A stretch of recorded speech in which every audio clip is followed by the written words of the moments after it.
Mogoče se zdi, da je to pogreb v ožjem družinskem krogu. Mislim, da se ni, vsekakor ni, ampak mogoče citat, ki bo nekoliko bolj žalosten. Ampak preteklost nam ne pripada več, kdo ve, če nam bo prihodnost. Edina pretanjena rezina časa, ki nam je dana in ki jo moramo napolniti z zasluženimi dejanji, je sedanji trenutek. In mislim, da je to tudi ideja te časovne kapsule. Ideja se je nekako porodila skupaj z idejo o prenovitvi tega parka, ki bo otvorjen naslednji teden.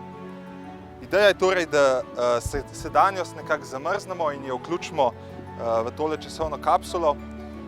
In ker se to dogaja ob 100-letnici, so določene reči, ki so tukaj noter vključene, mogoče tudi nekoliko navezane na preteklost. Mislim, da je zadeva vsekakor zanimiva in še bolj bo pa zanimiva čez kakšnih 100 let.